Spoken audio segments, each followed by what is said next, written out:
are some great superhero teams out there. The Fantastic Four, the X-Men, Hall & Oates. They've proved that just because you have superpowers doesn't mean you don't need the cooperation and support of your friends. But one superhero group has spent decades in the awkward shadow of the 80s cartoon based on it, which through misguided multiculturalism and lame comic relief managed to earn everyone's hatred. Can they redeem themselves with a button-mashing beat-em-up? Here's Justice League Heroes.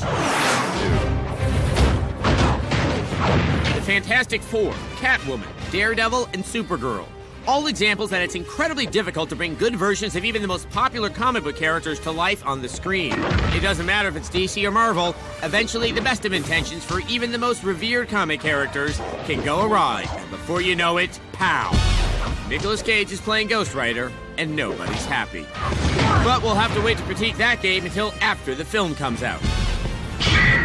Right now, it's time to throw on our cowls, bulletproof bracelets, and magic green rings as we enter the world of DC and Justice League Heroes for the PS2. Heads up.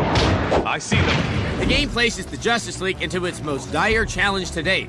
At least that's what the opening cinema says. They've never faced a threat as dire as this one.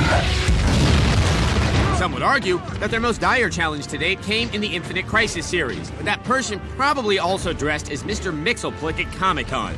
So we'll just take the opening cinema's word for it. I don't think he wants us to go inside. Truly, you are the world's greatest detective. As you might expect, the game involves a plot that brings the Justice League into conflict with various villains in the DC universe, including Brainiac, Queen Bee, and Grodd, the world's smartest gorilla. I thought Amy from that movie Congo was the world's smartest gorilla. My mind control helmet. Now well. Sure, they're no Legion of Doom, but only the combined forces of the Justice League can stop this insidious plot. And they're all here. Batman, Superman, The Flash, Wonder Woman, Martian Manhunter, and of course, Zatanna, Mistress of Magic. Who, aside from having magic powers, seems to also possess the ability to make people who hear the character line up disappointed. Sorry, Batman, I got Jack.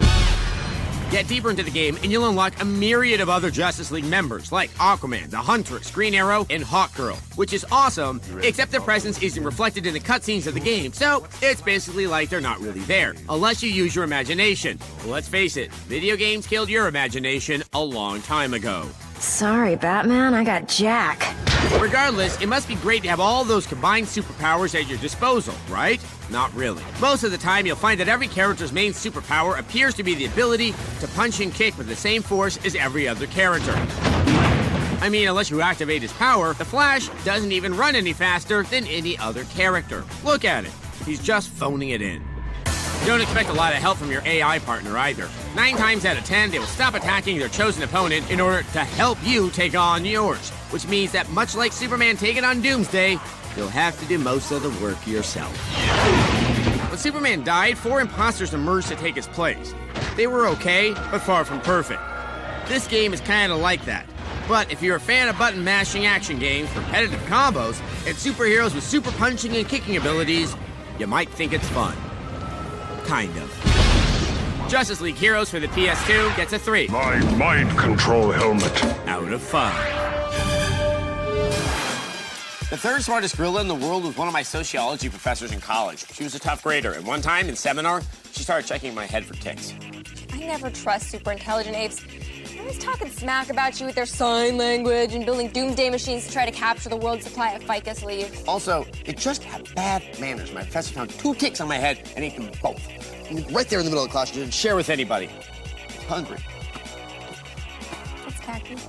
Keep the video viewer mails coming. Catch an all-new X-Play, weeknights at 8, only on G4.